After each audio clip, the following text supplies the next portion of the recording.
आज हम हिंदी के चैप्टर नंबर 4 नाखून क्यों बढ़ते से संबंधित ऑब्जेक्टिव लेके आ गए हैं। तो आप लोग जरूर अपने जगह पे कमेंट कर बनाने का प्रयास करिएगा और नीचे कमेंट करके जरूर बताइएगा कि आपके कितने क्वेश्चन सही हैं। तो चलिए बिना किसी देरी के एग्जाम के टाइम को देखते हुए, समय न गवाते हुए हम शुरू करते हैं। चैनल को सब्सक्राइब कर लीजिएगा, वीडियो को लाइक करके शेयर कर दीजिएगा। नाखूनों का बढ़ना किसका प्रमाण है, ये सवाल नंबर पहला है हमारा। तो उसका आंसर हो जाएगा कि पाशविक वृत्ति और संघर्ष चेतना का। अगर आपने ये चैप्टर पढ़ा हुआ था। पुनर्नवा शीर्षक उपन्यास किसकी रचना है, तो ये रचना बराबर पूछता है हजारी प्रसाद द्विवेदी की। नाखून क्यों बढ़ते हैं शीर्षक पाठ साहित्य की कौन विद्या है, तो ये आपका हो जाएगा ललित निबंध है ये, ठीक है। उसके बाद चौथा नंबर सवाल देखते हैं, गौर देश के लोग क्या पसंद करते थे। तो आप लोग अगर पढ़े होइएगा तो आपको पता होगा कि गौर देश के जो लोग थे वो क्या पहनना पसंद करते थे, बड़े बड़े नाखून रखना। इसीलिए इस चैप्टर का नाम भी है कि नाखून क्यों बढ़ते हैं, ठीक है। नाखूनों का बढ़ना मनुष्य की किस वृत्ति का परिणाम है, तो ये हो जाएगा पाशविक वृत्ति का। लेखक हजारी प्रसाद द्विवेदी ने दयनीय जीव किसे कहा है, तो दयनीय जीव इन्हें अल्प पिता को कहा है। प्रत्न मानव का अर्थ क्या होता है, तो ये होता है प्राचीन मानव, ठीक है। आप लोग जरूर अपना बनाते रहिएगा और अंत में ज़रूर कमेंट करिएगा कि आपके कितने क्वेश्चन सही हुए हैं। इससे आपका टेस्ट हो जाएगा, आपको पता चलेगा कि आपने अभी तक कितनी पढ़ाई की है और कितने करने की आवश्यकता है। नाखून का इतिहास किस पुस्तक में मिलता है, तो ये कामसूत्र में मिलता है। हजारी प्रसाद द्विवेदी ने डी लिट की उपाधि किस विश्वविद्यालय से प्राप्त की, तो ये लखनऊ विश्वविद्यालय से प्राप्त किए थे।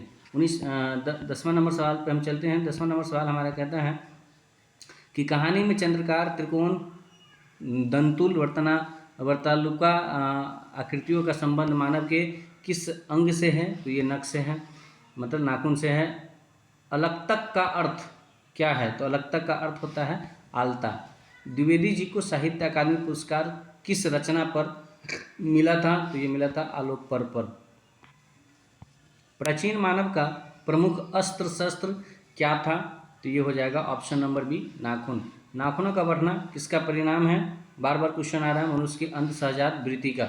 सब पुराने अच्छे नहीं होते और सब नए खराब नहीं होते, ऐसा किसने कहा। देखिए 19 में पूछा है, 20 में पूछा है, जितने भी क्वेश्चन है सभी आपके प्रीवियस ईयर क्वेश्चन है, यानी पिछले वर्षों में पूछे गए क्वेश्चन है। तो इसका आंसर हो जाएगा कालिदास ने ऐसा कहा था कि सब पुराने अच्छे नहीं होते और सब नए खराब नहीं होते। नखधर मनुष्य आज किस पर भरोसा कर रहा है, तो ये इसका आंसर हो जाएगा एटम बम पे। मनुष्य की मनुष्यता यही है कि वह सबके सुख दुख को सहानुभूति के साथ देखता है। यह तथ्य किसका है, किसके द्वारा कहा गया है, तो ये गौतम बुद्ध के द्वारा कहा गया। नाखून क्यों बढ़ते हैं कि निबंधकार कौन है, तो आप बताइए हजारी प्रसाद द्विवेदी जी होंगे, है ना, जो कि इनके द्वारा लिखा गया है। आचार्य हजारी प्रसाद द्विवेदी जी का साहित्य की किस विद्या में लेखन नहीं है, किस लेखन में नहीं किए हैं, तो ये कहानी नहीं लिखे हैं, ठीक है। ऑप्शन नंबर सी इसका करेक्ट आंसर हो जाएगा।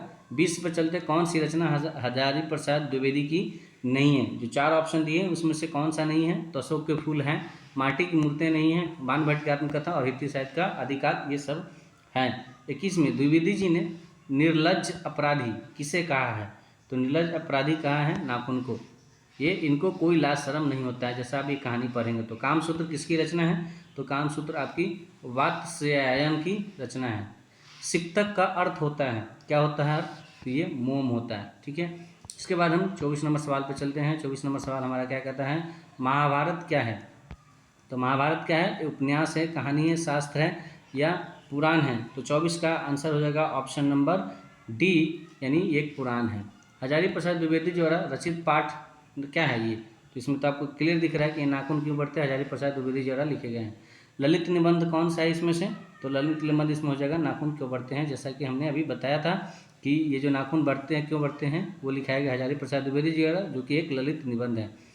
27 नंबर सवाल है कि पुराने का मोह सब समय वांछनीय ही नहीं होता, किस लेखक की पंक्ति है, तो इसका आंसर हो जाएगा हजारी प्रसाद द्विवेदी की। प्राचीन काल में दक्षिण भारत के लोग कैसा नाखून रखते थे, तो ये हो जाएगा छोटे छोटे। दधीची की हड्डी से क्या बना था, तो दधीची की हड्डी से इंद्र का ब्रज बना था। अशोक पर्व शीर्षक निबंध संग्रह किसकी रचना है, तो ये हो जाएगा हजारी प्रसाद द्विवेदी की। 31 हजारी प्रसाद द्विवेदी का जन्म कब हुआ था, ठीक है। तो इनका जन्म हुआ था आपको 1907 ईस्वी में। हजारी प्रसाद द्विवेदी का जन्म हुआ कहाँ था, तो ये हुए थे बलिया उत्तर प्रदेश के निवासी थे। कौन मनुष्य का आदर्श नहीं बन सकती, तो कौन मनुष्य का, तो ये बंदरिया जो है मनुष्य के आदर्श नहीं बन सकती। देवताओं का राजा से किन्हें संबोधित किया जाता है, तो देवताओं का राजा जो है आपको इंद्र को कहा जाता है। जैसा कि आप लोग ये नॉर्मल है कहानी। नख यानी नाखून किसका प्रतीक है, तो नाखून किसका प्रतीक है, कुछ कुछ आप भी जवाब देते रहिएगा। तो ये पशुता का संबंध है जो कि इस कहानी में कहा गया है ललित कथा में।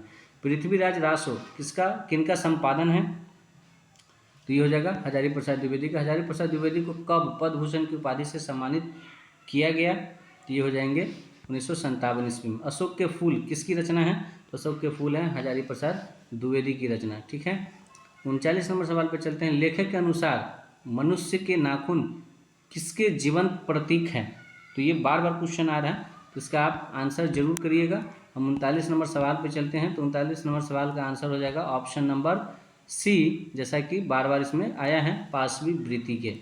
हजारी प्रसाद द्विवेदी की मृत्यु कब और कहाँ हुई, जन्म तो आपको पता है बलिया उत्तर प्रदेश में हुआ है, लेकिन मृत्यु कब हुई थी, तो मृत्यु हुई थी दिल्ली में 1979 ईस्वी में। सहजात वृत्तियाँ किसे कहते हैं, तो सहजात वृत्तियाँ आपको क्या हो जाएगा, ऑप्शन नंबर बी अनजान स्मृतियों को।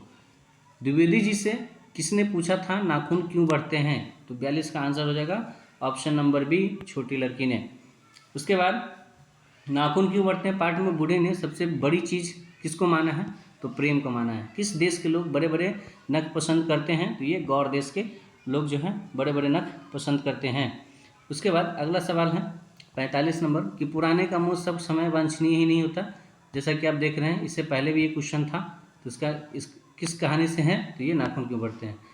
अनाम दास का पोथा उपन्यास किस लेखक की कृति है, तो ये भी आपके हजारी प्रसाद द्विवेदी के हो जाएंगे। कौन नाखून के लिए जिलाया जा रहा है, नाखून के लिए कौन जिलाया जा रहा है, तो ये हो जाएगा प्रकृति, ऑप्शन नंबर सी।